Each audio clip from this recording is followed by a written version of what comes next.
Muy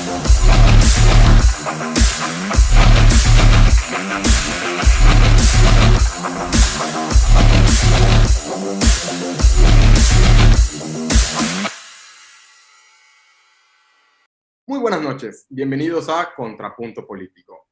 Este espacio abierto a la crítica, al debate, al análisis y a la discusión de los temas políticos más importantes que semana a semana acontecen en el mundo, en México y por supuesto en nuestro queridísimo Yucatán. El día de hoy platicaremos de dos temas importantes que son el inicio de la construcción del Tren Maya y las protestas del fin de semana contra el presidente de México, Andrés Manuel López Obrador. Para platicar de estos temas agradezco y saludo a la distancia al periodista, maestro y activista Rodrigo Vázquez Parada. ¿Cómo estás, Rodrigo? Bienvenido. ¿Qué tal, amigos? Muy buenas noches. Muchas gracias por invitarme, Tony. El día de hoy temas interesantes en medio de la tormenta que nos está afectando a la península. Así es. De la Albarrada del Toloc, del periódico Novedades, Héctor López Ceballos. Bienvenido, Héctor. ¿Cómo estás? ¿Qué tal? Buenas noches. Muchas gracias por permitirme estar acá de Nueva Cuanda con ustedes. Un saludo. Al contrario, a ti, Héctor. Y bienvenido al licenciado en Literatura y maestro en Bibliotecología, Fausto Sánchez. ¿Cómo estás, Fausto? Buenas noches, Tony. Gracias por invitarme nuevamente. Y bueno, compañeros, si les parece, comenzamos. Se dio banderazo al inicio de la construcción del Tren Maya, este importante proyecto para el sureste del país que comprende los estados de Campeche, Chiapas, Yucatán y Quintana Roo. Los críticos del presidente y del Tren Maya señalan que se podrían destruir más de 1,500 hectáreas, se pondrían en peligro a 2,000 jaguares y que se afectaría a comunidades indígenas. Por otra parte, los que están a favor piensan que independientemente del impacto económico y turístico, se crearían en 2 años más de 160,000 empleos y que sería un tren de carga también para pasajeros y turístico. A mí me gusta la idea, compañeros, de un tren que pase por Mérida, entendiendo pues la derrama económica que puede tener negocios pequeños y medianos en las distintas terminales donde va a atravesar este tren. Pero no se trata de lo que me gusta a mí. Rodrigo, voy a comenzar contigo. ¿Cuáles son los beneficios del Tren Maya? Y pues entendiendo que pues sería también como parte de una reactivación que se está buscando económicamente, entendiendo para pues nuestra región. ¿Cómo lo ves? Claro, mira, primero dejar el marco contextual. Actualmente soy el coordinador de Movimiento por la Movilidad en Mérida. Este tema del Tren Maya lo hemos acompañado en todo este proceso desde la campaña y ahora ya con el presidente Andrés Manuel. Pues bueno, en el tema de la ejecución, lo importante que siempre hemos planteado es la descentralización de la zona conurbada, o más bien centralizar todo a la ciudad de Mérida y comenzar a hacer la descentralización a los municipios. El Tren Maya tiene una gran ventaja, que va a tener estaciones y paraderos. En el caso de Yucatán va a haber un paradero en Maxcanú, va a haber un paradero en Tixcocop, va a haber uno más en Cantunil, en Chichén Itzá y también en Valladolid. Esto ayuda, por supuesto, a poder descentralizar la movilidad y a favorecer mucho la movilidad entre los estados. Recordemos que esta es una vieja propuesta de otros partidos y de otros candidatos, incluso el gobernador Iván Ortega. Y bueno, llega hoy en día a la realidad ya en menos tiempo. Eso es lo impresionante. Este presidente, esta administración federal pudo en muy poco tiempo comenzar ya a iniciar las obras y los banderazos que se están realizando en estas semanas. El día de hoy por la mañana fue el último en el tramo de Escárcega a Palenque, que es el primero de los 4 que ya se han inaugurado en cuestión de los tramos en el orden. Ahora sí que el presidente inauguró en forma regresiva, el primero, el cuarto, el tercero, el segundo y el primero el día de hoy. Y bueno, estos 4 tramos tiene la perspectiva de conectar en una vía que ya existe en México, en una vía en donde se va únicamente a rehabilitar esa vía existente, se van a modernizar y se van a crear estos paraderos y estaciones en las zonas. Ya entablé una comunicación con el área de comunicación del Tren Maya aquí en Yucatán, en su enlace con Yucatán, porque comenzó a surgir la duda de que si iba a desaparecer la escuela, la ESAI, que se encuentra en la exestación de ferrocarriles aquí en la ciudad de Mérida. Y bueno, en próximos días ya habrá un comunicado oficial sobre cómo va a ser el planteamiento sobre esa área justamente. Lo que puedo anticiparles es de que seguirá la escuela ahí, seguirá justamente la plancha y únicamente será una modernización que habrá en la zona de el área de máquinas donde se encuentra ahora el Museo de Ferrocarriles. Okay. Héctor, ya nos comentaba Rodrigo de los puntos positivos y del tema de la movilidad. De los negativos, del Tren Maya, ¿qué tanto afectaría al medio ambiente, ¿no? Esa es una de las críticas principales que están haciendo. Pues mira, Tony, la cuestión aquí con el Tren Maya es que el gobierno desafortunadamente no ha realizado los estudios de impacto ambiental pertinentes, ¿no? Esa es una cuestión porque a todos los gobernados, a todos los particulares, cuando van a desarrollar una obra de este tipo, se les exige como requisitos de ley que hagan una manifestación, un estudio de impacto ambiental para saber qué tanto va a afectar. El gobierno se ha saltado esto. Incluso algunos funcionarios han mencionado que no se necesita de estos estudios. Yo creo que para mayor certeza jurídica, para que las cosas se hagan bien y sobre todo para que se demuestre que el gobierno federal respeta el Estado de Derecho y que de verdad quiere conducirse con apego a la norma, debería de hacer esta manifestación de impacto ambiental. Ya no se va a hacer. Y no se va a hacer porque esto se hace antes de empezar una construcción. No sabemos qué tanto puede afectar la ecología, la construcción del Tren Maya. No lo sabemos ni si sí va a afectar mucho o si no va a afectar. Entonces, todos los argumentos que pongamos sobre la mesa sobre que va a haber un ecocidio por árboles, por animales, son infundados en ambos sentidos. Ni se puede negar ni se puede afirmar. Lo que sí creo es que es una irresponsabilidad por parte del gobierno, sobre todo un gobierno que dice que va a transformar al país. Bueno, transformar al país no solo es la economía, no solo es la brecha social.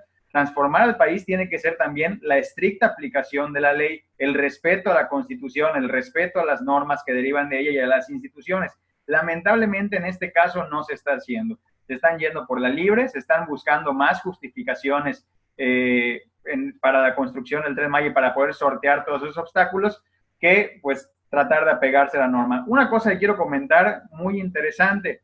Ahorita se pretende mandar la construcción del Tren Maya a la Corte Interamericana de Derechos Humanos porque hay varias comunidades que sostienen que el Tren Maya va a resultar en una afectación a sus poblaciones, que van a vulnerar derechos a la vivienda, derechos a la identidad, derechos al medio ambiente sano. O sea, todas estas comunidades indígenas están tratando de llevar a un tribunal internacional la construcción del Tren Maya. ¿Qué nos está diciendo esto? Que el gobierno a lo mejor debería de bajarle un poquito a esta velocidad que lleva para el tren y ponerse primero a resolver estos problemas internos, ponerse a resolver estas cuestiones jurídicas que son importantes, no es un adorno a la Constitución, entonces antes de empezar ya con una construcción acelerada.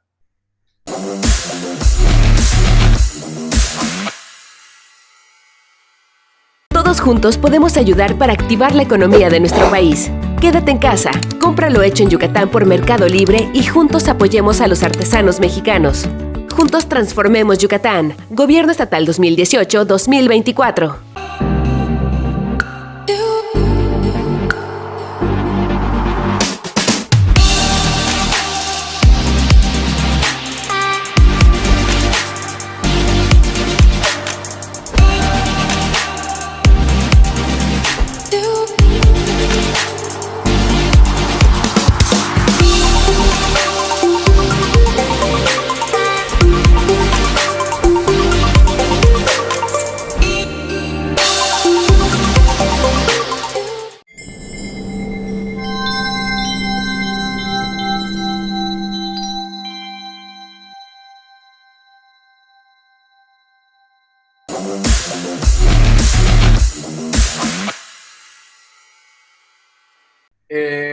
Fausto, yo recuerdo el plan del Tren Bala, el que primeramente propuso Ivonne, luego Rolando. En ese entonces, ¿consideras que también había ese nivel de rechazo en algunos sectores?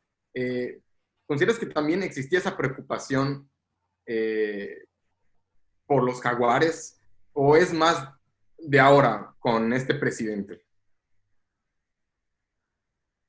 Mira, Tony, lo que pasa es que hay etapas, ¿no? Y discursos. Hay que entender que el Tren Maya no es el tren de Ivonne.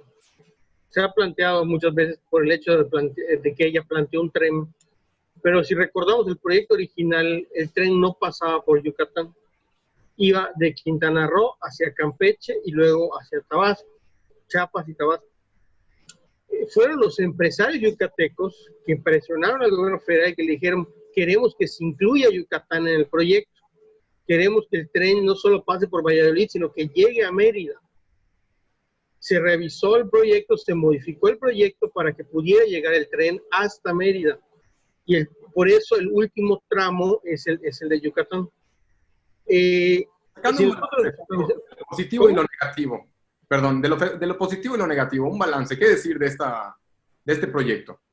Mira, yo creo que definitivamente el proyecto es positivo, absolutamente positivo, de bajo impacto ambiental, porque el 80% de lo que se va a hacer ya existe, son las vías existentes, y el 20% faltante es mucho menor el impacto que si hiciéramos una carretera, y esta es la parte que hay que entender. Se han hecho muchísimas supercarreteras en el país, y nunca vimos a los ecologistas manifestarnos en contra de estas carreteras. Al contrario, siempre se habló de progreso, desarrollo económico, etcétera. Y hoy que vamos a poner un tren que contamina mucho menos y que va a generar menos, transporte a menor costo, nos empiezan a hablar los ecologistas del gran impacto ambiental, el conflicto de las comunidades, etcétera. Cuando la realidad es que nosotros en este país abandonamos los trenes desde que inició el neoliberalismo, cuando Carlos Salinas, después del Tratado de Libre Comercio, una de las cosas, se invierte muchísimo en supercarreteras y durante Cedillo se desmantelan los trenes en México. La realidad es que los trenes literalmente se volvieron de museos. O sea, el museo del tren que tenemos aquí en Mérida se genera a partir del abandono de los patios de la estación de trenes. Pero, Fausto, ¿por qué se abandonaron? Se abandonaron porque se estaba promoviendo el proyecto económico de los autobuses, de los trailers. Las compañías americanas invirtieron mucho dinero en mover carga a través de los trailers, porque el trailer se renta. En cambio, la infraestructura de las locomotoras es una infraestructura centralizada, donde las vías mueven mucha carga a bajo costo. Es más rentable para el productor, pero es menos negocio para el transportista. De hecho, los principales opositores detrás de la cortina del Tren Maya son los transportes de carga. Son las empresas dedicadas a la logística y transporte de carga. Claro. Compañeros, el tiempo es corto y tendríamos ya que pasar al segundo tema. ¿Alguien quisiera agregar un último comentario del Tren Maya para ya pasar a las protestas? Sí, solamente quisiera agregar que yo Vale. estoy totalmente de acuerdo. Yo casi en su totalidad estoy a favor de que se construya el Tren Maya. Creo que es un proyecto al que hay que darle una oportunidad. Pero también sostengo firmemente que las cosas en este país, para que de verdad se transformen, tienen que hacerse apegadas al techo, apegadas a las normas existentes. Y es un error, o se está mandando un mensaje equivocado el hecho de que no sea de esta manera. O sea, puede ser un muy buen proyecto, pero al menos la aplicación no se está viendo de esa manera. Ok. Bueno, compañeros, vamos a cambiar de tema, si les parece, ya que este fin de semana en algunas ciudades del país se llevaron a cabo protestas y manifestaciones, un tanto peculiar, diría yo, ya que se calculan de entre 300 a 1,000 vehículos que salieron a manifestarse por diferentes ciudades, gritando y expresando su rechazo a las políticas públicas y a la forma en que está llevando el presidente su gobierno. Lo que más llamó la atención es que antes se veía gente humilde, gente de escasos recursos en las protestas. Ahora vemos gente de clases medias, altas. Hay que recordar que ya habían habido 2 o 3 protestas anteriormente, las llamadas marchas fifís. Fausto, comenzaría contigo. La izquierda durante muchos años salió a marchar, a protestar contra las injusticias de la derecha. Digamos, Fausto, no podríamos estar en contra de la libre manifestación de las ideas, supongo, ¿no? En este caso, ¿son bienvenidas las críticas o no estás de acuerdo con estas protestas? ¿Cómo viste tú la protesta? Yo estoy totalmente a favor de la protesta. Creo que es necesario para una democracia que exista la protesta, Definitivamente creo que la libertad de expresión y la libre manifestación son garantías que en este país tenemos y que no podemos nunca socavar. De hecho, el mismo presidente, cuando se le preguntó, se le hizo esta misma pregunta de manera directa después de la marcha, dijo, no coman ansias, pero al mismo tiempo también dijo que estaban en todo su derecho y que esto es parte de la democracia y es correcto. Lo único que habría que señalar es la diferencia entre las marchas que se hacían antes de que entrara esta administración y esta marcha, ¿no? Porque el tamaño es muy diferente, ¿no? Si nos notamos, los medios, algunos medios lo han presentado como si hubieran sido unas marchas masivas, multitudinarias, que la realidad es que distan mucho de ser esto, ¿no? Es comprensible que el grupo social que hace esta marcha es el grupo económicamente mejor colocado y por lo tanto también es numéricamente menor. O sea, en este país hay 500 familias en total que controlan la economía. Si ellos salen a marchar, pues numéricamente son muy pocos, ¿no? Y nada más quiero recordar un cuadro específicamente que es el del obrero en el autobús que les grita a la marcha desde una ventana y les dice ridículos, ¿no? Creo que el planteamiento, la sensación para muchas de las clases, sobre todo más desprotegidas del país, es que de qué se quejan aquellos que tienen todo, ¿no? Creo que ese es el punto para muchas de estas clases.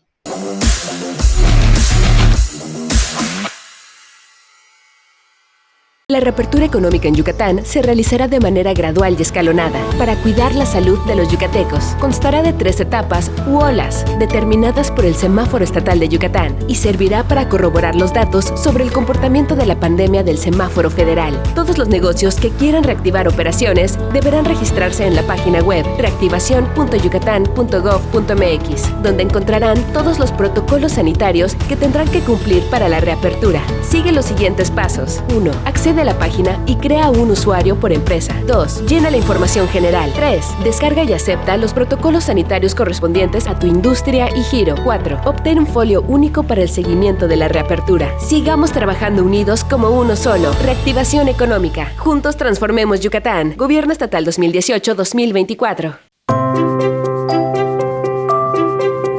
Si estás embarazada y necesitas apoyo, no estás sola. La Asociación Civil AME está para ayudar a la mujer embarazada. Ofrecemos de manera gratuita atención médica, legal, psicológica y albergue, así como capacitación laboral, despensas, medicamentos y acompañamiento espiritual. Todo esto lo logramos gracias a los voluntarios y generosos benefactores que nos ayudan a cumplir nuestra meta. Darle la mano a una mujer embarazada es salvar 2 vidas. No te quedes con la duda y comunícate con nosotros. También te puedes sumar a nuestra causa y ser un agente de cambio. ¡Gracias!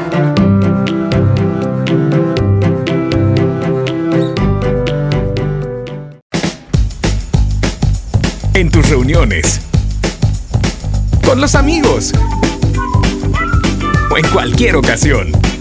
Nuevas tortillitas Doña Aida, recién saliditas del horno. Encuéntralas en tu tienda favorita.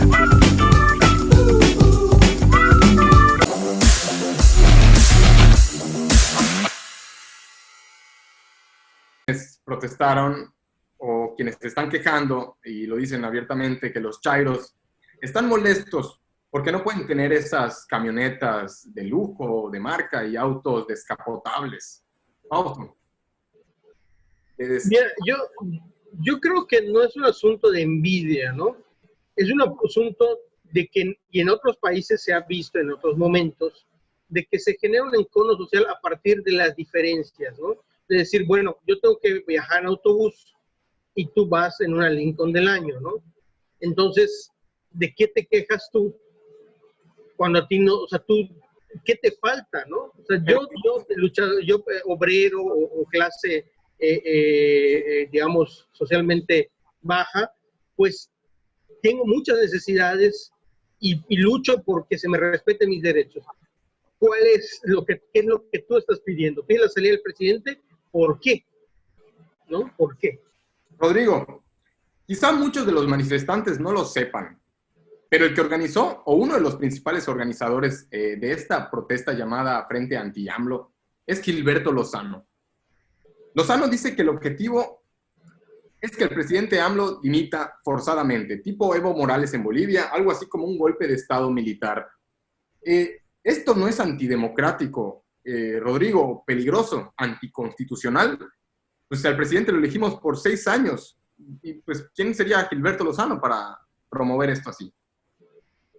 Claro, mira, en los pocos años que se me ha permitido cubrir las manifestaciones, incluso ser parte de algunas de ellas, como fue el movimiento Yo Soy 132, ya en algunos años más atrás, recuerdo yo que igual en ese entonces pedíamos y exigíamos la renuncia del presidente Peña Nieto en diferentes manifestaciones, y en ese momento puntualmente pues que no fuese presidente, que la gente despertara de esta maquinaria que había detrás de las televisoras. Y bueno, ahora como al ser presente de este tipo de manifestación, una manifestación que, repito, atípica, totalmente, además, inoportuna en el momento que vivimos una pandemia, y sobre todo en Yucatán, que estamos en un momento de crecimiento acelerado de contagios. O sea, salir a contaminar una ciudad que está en desarrollo, o sea, hay que recordarlo. Pero sí, cierto, independientemente de cuántos hubieran sido los coches, pero estos coches es uno por persona. ¿Y por qué la autoridad no fue tajante como ha impedido justamente que ciudadanos salgan 2 o 3 en un solo vehículo? Recordemos que el gobierno del estado estableció una reglamentación, la cual es solo una persona puede salir por vehículo y máximo 2, a menos que sea una urgencia. En ningún momento se notificó por parte de la autoridad algún detenido cuando en las grabaciones se veía más de 2 personas en vehículos. Ese es un tema. El otro, por la contaminación que se emitieron los gases en ese momento. Recordemos que ahorita lo que se ha dicho es no salir de casa, y bueno, lo que se hizo fue una rebeldía total. Rebeldías como han ocurrido también en otras manifestaciones, y bueno, así son las manifestaciones, corrompen algunos reglamentos y normas, pero en este momento creo que la salud les pasó por el arco del triunfo cuando realmente eso se tuvo que haber protegido. Ahora bien, en las causas como tales, mencionas muy bien, esta manifestación fue muy selectiva en quienes iba a convocar, e incluso se dijo que hubo pagos igual para que la gente fuera, se pagó gasolina, se pagó a las personas, porque es lo que se decía justamente, oye, ¿y quiénes pagó la gasolina? ¿Creen que la gente? Porque el recorrido fue largo, el recorrido no fue del Congreso al prolongación Paseo Montejo, sino fue directamente un recorrido por todo periférico y luego entrar a la ciudad y llegar a ese punto. Es muy importante mencionarlo. Y esta manifestación como tal fue más de reflectores, fue más de, porque ni siquiera hubo un discurso como tal, no hubo como tal un posicionamiento eran las consignas y las solamente fue para la imagen y para cumplir a nivel nacional esta situación. Pues como diría un amigo, frena amigo, porque si no te vas a topar contra Andrés Manuel. Y bueno, eso parece ser que es lo que ocurre hoy en día. La gente, en este caso hay que recordarlo, Yucatán es uno de los estados en donde menores votos se generó hacia esta cuarta transformación, es donde sigue muy fuerte el PRI y el PAN, y bueno, parece ser que el grupo principal o promotor pues fue Acción Nacional en el caso, porque pues ellos fueron los primeros que estuvieron también reconociendo la libre expresión que tuvo la gente y toda esta situación. Y bueno, sin duda, quien reacciona primero, pues es quien lanzó primero la piedra. Ok, Héctor, de la marcha, yo pensaba que la consigna de que AMLO era comunista y que nos convertiría en Venezuela ya había quedado en el pasado, pero no. Hubieron muchos carteles que decían tirano comunista, vete a Venezuela, fidelista, Maduro. Mi punto de vista es que AMLO es más de centro que de izquierda. Ya decir comunista es un exceso. ¿Tú cómo lo ves? El presidente Andrés Manuel López Obrador es comunista. Nada más alejado de la realidad, Tony. De hecho, hubo una declaración hace como 2 meses en donde dice que el mercado se regula por el mercado mismo. Y eso no puede haber algo, creo que más de derecha, incluso decía yo, en materia económica, muy alejado del comunismo, muy alejado incluso de los ideales de muchos de izquierda que lo apoyan, que piensan que debe haber una mayor intervención del Estado. Creo que les rebasó esta manifestación en el sentido de que no encontraron, a lo mejor todavía la oposición no encuentra un posicionamiento serio, un posicionamiento real para hacer frente a lo que ellos consideran que el presidente está haciendo de manera incorrecta.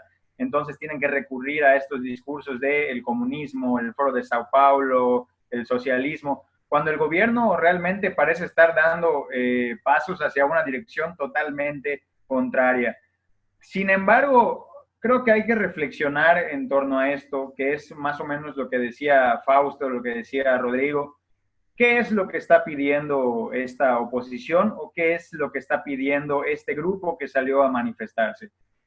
La diferencia con las grandes multitudes que se congregan de repente o se congregaban para manifestarse contra Peña Nieto, contra Calderón, incluso más atrás en el pasado, era porque las personas, el grueso de la población, exigían derechos, exigían que se les respetaran el derecho a la vivienda, el derecho a la educación, a la salud, a una vida digna. En cambio, estas personas que también tienen derecho a manifestarse y que ojalá y lo puedan seguir haciendo y nunca se les impida la libre manifestación de las ideas, salieron a defender privilegios, salieron a defender un modo de vida que ellos tienen. Que no está mal tener privilegios, uno no debe de, como ya lo hemos comentado en otras ocasiones, uno debe de sentirse mal por tener cosas, pero el chiste es que todas las personas tengan la oportunidad de acceder a ese tipo de comunidades, de comodidades, ese tipo de recursos. Entonces, por un lado, vemos a personas que están tratando de mantener, de defender su estilo de vida, aunque eso signifique no voltear a ver a los demás. Creo que la oposición tiene una oportunidad, aprender una lección, porque esta manifestación fue muy criticada por el grueso de la población, porque no se veían reflejados en los manifestantes, no se veían representados en el grupo que salió en carros del año con sus aires acondicionados a manifestarse. La oposición aquí tiene una oportunidad no de decir, todos están contra nosotros, nosotros estamos bien, sino de decir, bueno, la gente ya nos dio el camino, ya nos dijo que lo que tenemos que hacer es ponernos de su lado y empezar a representar sus verdaderas causas sociales y sus luchas. Eso es lo que tiene que ver la oposición, y cuando encuentre ese hilo, que no es ningún hilo negro porque está visible, nada más no le quieren hacer caso, cuando encuentren ese hilo conductor, va a haber una oposición que también es muy necesaria para la democracia. Correcto. Bueno, pues con ese comentario cerramos el programa. Y yo antes, pues nada más me preguntaría que si no será que la oposición está molesta, no porque AMLO no cumpla sus promesas, sino todo lo contrario, porque está cumpliendo sus promesas. Quizá el tema es que no les gustan esas promesas. Bueno, compañeros, gracias Fausto, gracias Héctor, gracias Rodrigo, y sobre todo muchas gracias a usted por el favor de su atención. Pasen muy buenas noches. Y nos vemos. Muchas gracias. En otra edición más de Contrapunto Político. Hasta la próxima.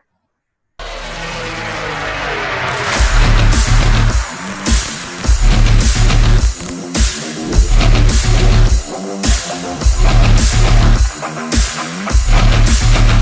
right back.